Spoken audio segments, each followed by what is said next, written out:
I'm super excited. We're working with my puppy Martok on some grooming and handling.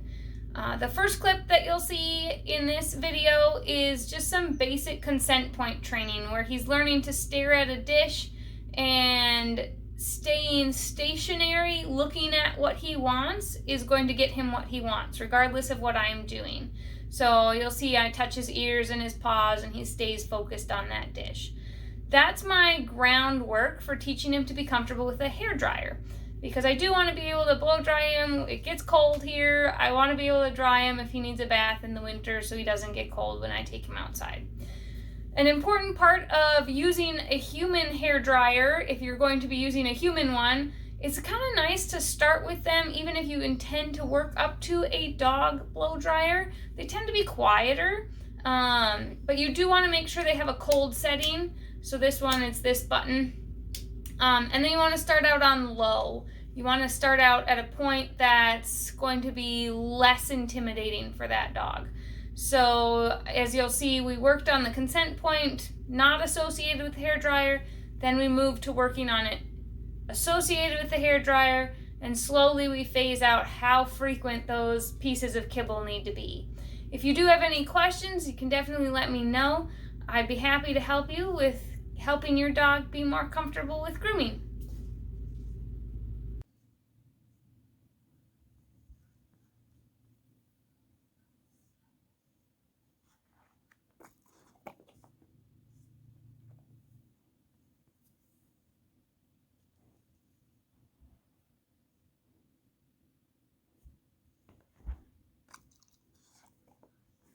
Starting with the blow dryer, just to get him used to it today.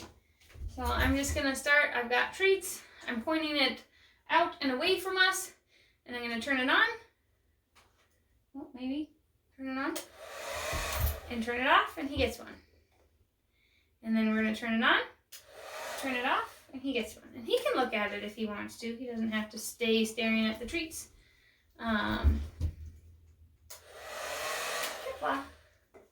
So now this sound is becoming associated with food.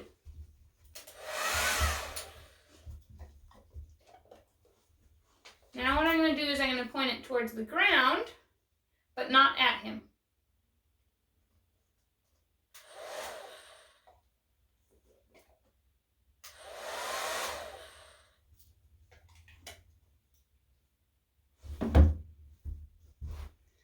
And then he does have a consent point of staring at treats. So when he lays down like that, I think that's what he's trying to ask me to do. So we're going to try that.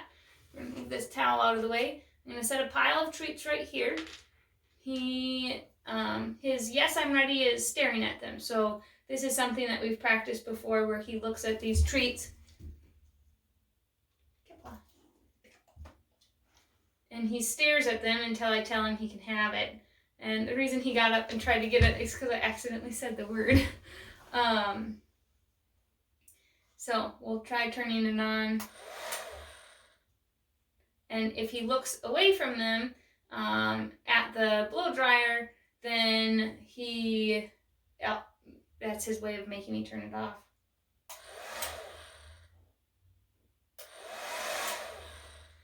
And that one, I gave him one because he stayed staring at the treats longer.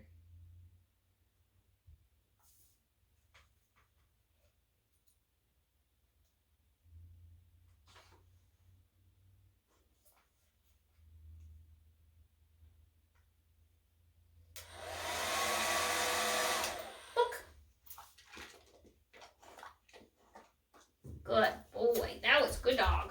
Yeah, that was good dog. You like this game? It's a fun game. Fun game. Play with the blow dryer.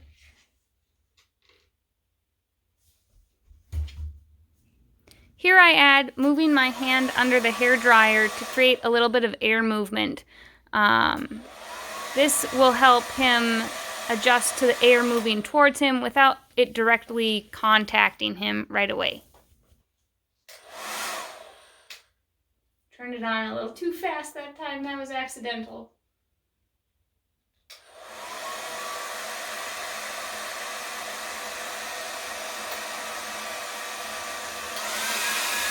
Here I introduced the cold air button. It makes the dryer a little bit louder.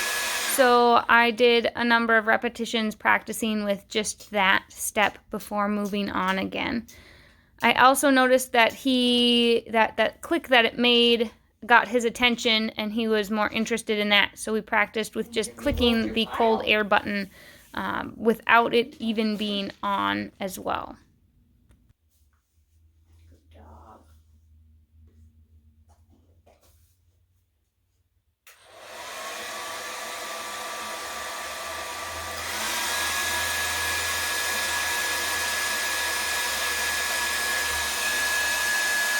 Here, when he looks up at the hair dryer at that higher intensity, I decided just to turn down the volume and point it back away from that cabinet and away from him. Since he opted right back in, I could continue. If he had not opted right back in and had continued to look at the hair dryer, we would have taken a break and gone back a couple steps until he was comfortable again. Next, I start running my hand over his back while the dryer is blowing above him.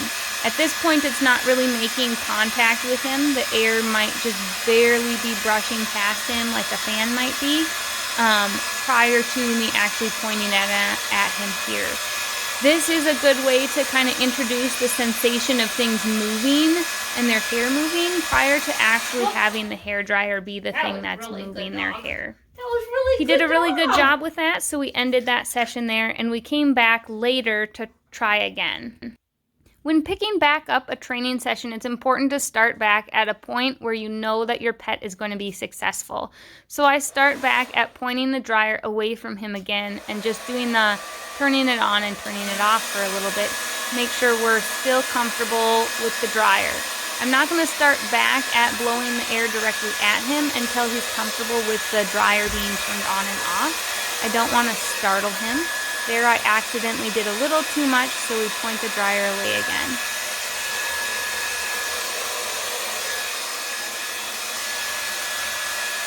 Now I start to not need my hand on him the whole time, moving his fur around.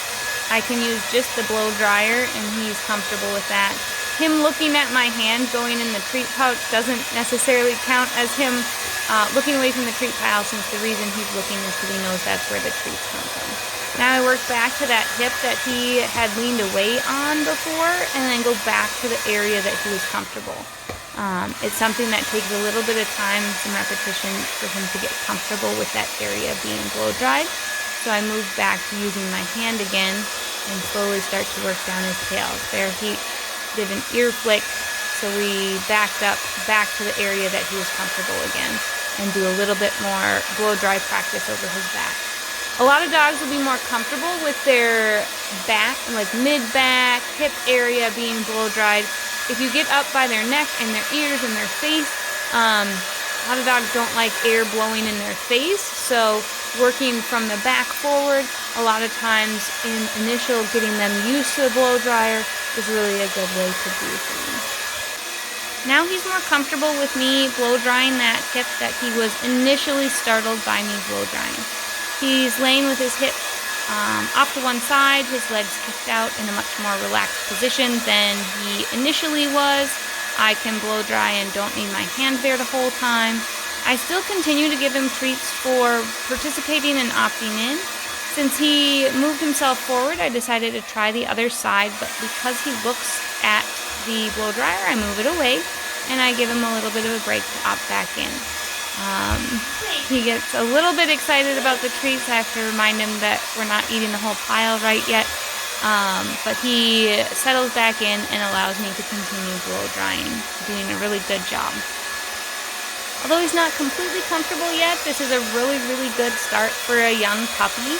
If you would like some help getting your dog comfortable with grooming and handling, please give me a call or send me an email. Let me know. We can get something scheduled and come up with a training plan that works well for you and for your dog. Thank you.